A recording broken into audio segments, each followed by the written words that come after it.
आदाब नमस्कार। आप देख रहे हैं इंडिया फैक्ट न्यूज़। आज हमारे कार्यक्रम ज्ञान विज्ञान में आपका फिर से स्वागत है। ज्ञान विज्ञान के इस कार्यक्रम में आज हमारे साथ जुड़ी है डॉक्टर उमारवी, जो कि फिजियोथेरेपी से न्यूरोलॉजी में। तो डॉक्टर उमारवी, आज हमारे प्रोग्राम में क्या है टॉपिक ज्ञान विज्ञान का? आज हमारा टॉपिक है कॉन्स्टिपेशन, जिसके पेशेंट आपको हर घर में कोई ना कोई तो मिल ही जाएगा। तो आज मैं आपको बताने वाली हूँ कॉन्स्टिपेशन। जैसे कि मैंने आपको पिछले एपिसोड में बोला था, मैं आपके हर एपिसोड में बोलती हूँ प्लीज़ इसको स्किप मत करना, क्योंकि जब आप ये समझ जाएंगे कि कॉन्स्टिपेशन आपको क्यों हो रहा है तो आप खुद ही उसका ट्रीटमेंट कर लेंगे। ना आपको किसी दवाई की ज़रूरत होगी ना किसी गोली की। तो अब शुरू करें ना भाई? जी बिल्कुल, तो बताइए। कॉन्स्टिपेशन सबसे पहले क्या है और क्यों है। कॉन्स्टिपेशन का मतलब होता है मोशंस का ठीक से ना होना। इसे मैंने दो भागों में डिवाइड कर दिया है। कॉन्स्टिपेशन दो तरीके के होते हैं, एक जिसमें टाइट स्टूल निकलता है, टाइट लेटरिन होती है पेशेंट को, और दूसरा जिसमें उसको लेटरिन करने में प्रॉब्लम होती है।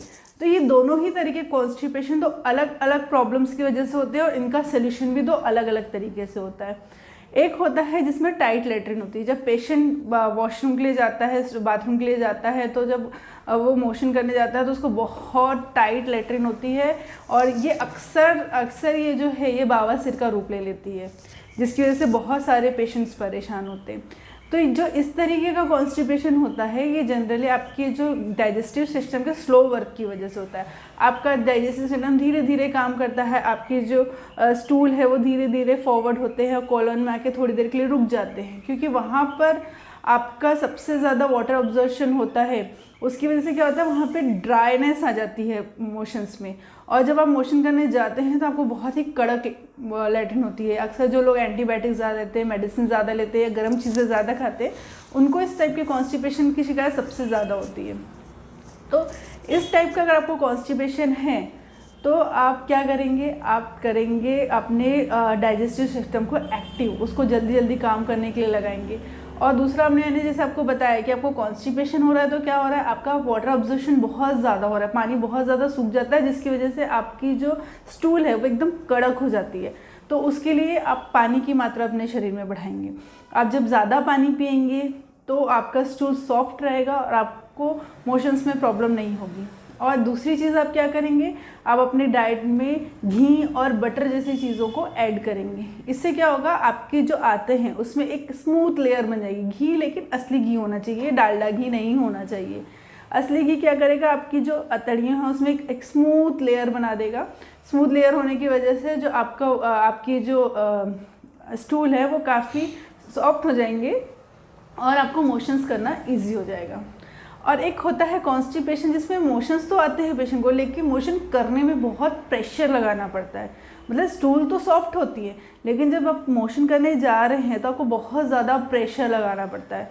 तो ये इस टाइप का जो कॉन्स्टिपेशन होता है वो आपकी जो पेल्विक फ्लोर मसल्स होते हैं उनकी टाइटनेस की वजह होती है। पेल्विक फ्लोर मसल क्या होती है, जो आपकी कमर की जो हड्डी है जो आपकी कमर के पास में रहती है, उसके आसपास जो मांसपेशियाँ होती है वो टाइट हो जाती है, जिसकी वजह से जो उसको पंपिंग करना चाहिए वो पंपिंग होती नहीं है, और आप पेशेंट को काफ़ी ज़्यादा प्रेशर लगाना पड़ता है मोशंस करने के लिए।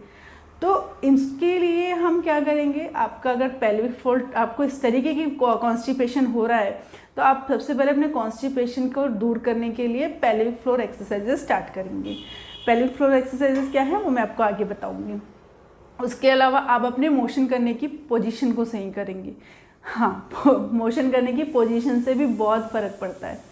अगर आपकी मोशन करने की पोजीशन सही नहीं है, आपके रेक्टम को सही एंगल नहीं मिल रहा है, उसको एक पासेस सही नहीं मिल रहा है, उससे भी आपको मोशन करने में प्रॉब्लम होती है। तो यानी आप जो पोजीशन बोल रही हो तो किस टाइप की पोजीशन होना चाहिए? जी मैं बताती हूँ आपको। उसके लिए आपका जो वैसे तो इंडियन जो टॉयलेट होता है वो मोशन करने के लिए सबसे बेस्ट पोजीशन होती है।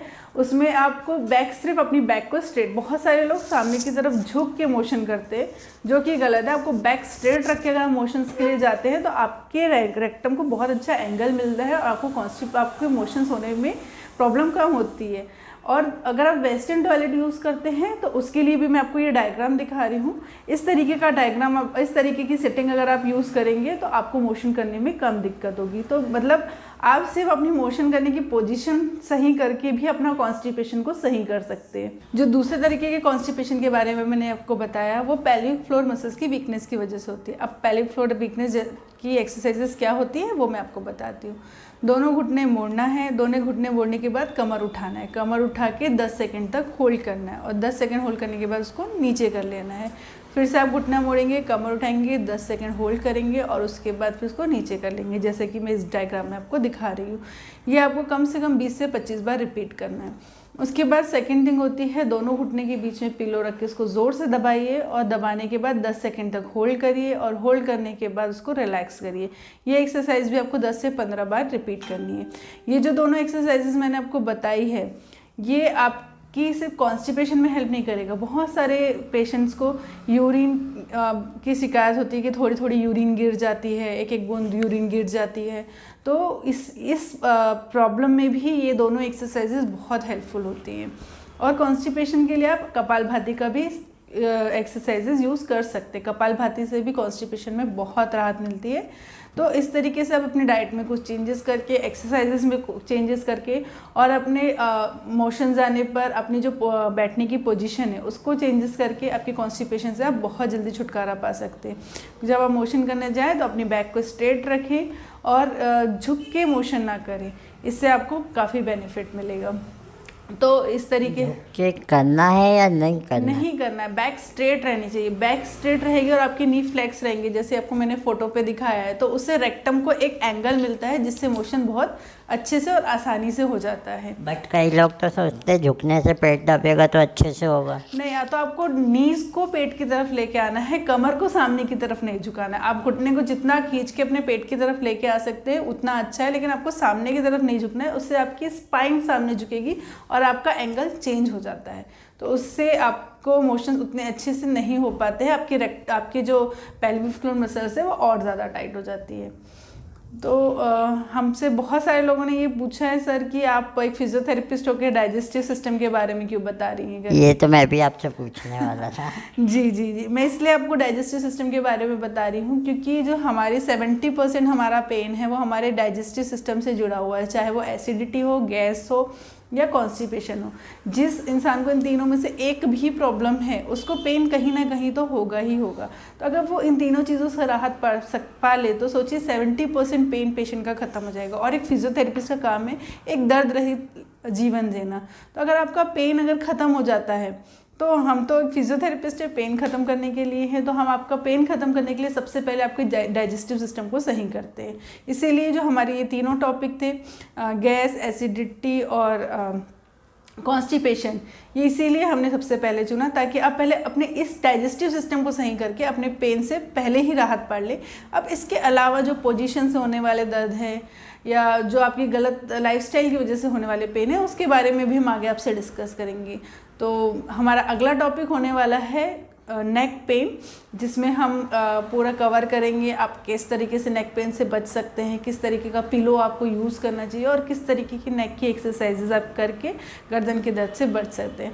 तो हमारा अगला एपिसोड बिल्कुल मिस नहीं करिएगा। अब भी चैनल को सब्सक्राइब करके बेल आइकन दबा दीजिएगा और चैनल को लाइक करिएगा, शेयर करिएगा और सब्सक्राइब करिएगा। Thank you. चलिए मैम, आपने इतना कीमती समय दिया उसके लिए बहुत बहुत धन्यवाद। धन्यवाद सर। ज्ञान विज्ञान के कार्यक्रम में आज बस इतना ही। उम्मीद करते हैं आपको हमारा कार्यक्रम पसंद आया होगा। पसंद आया होगा तो हमारे चैनल को लाइक सब्सक्राइब करना ना भूलें। और यदि आपको भी फिजिकली कोई प्रॉब्लम है इस टाइप से तो आप हमें कमेंट्स में अपनी प्रॉब्लम लिख सकते हैं। हम अगले एपिसोड में प्रयास करेंगे कि आपके नाम के साथ उस प्रॉब्लम का सॉल्यूशन बनता है। फिलहाल हमें दीजिए इजाज़त। धन्यवाद। हमारे चैनल को सब्सक्राइब करें और बेल आइकन दबाना ना भूलें।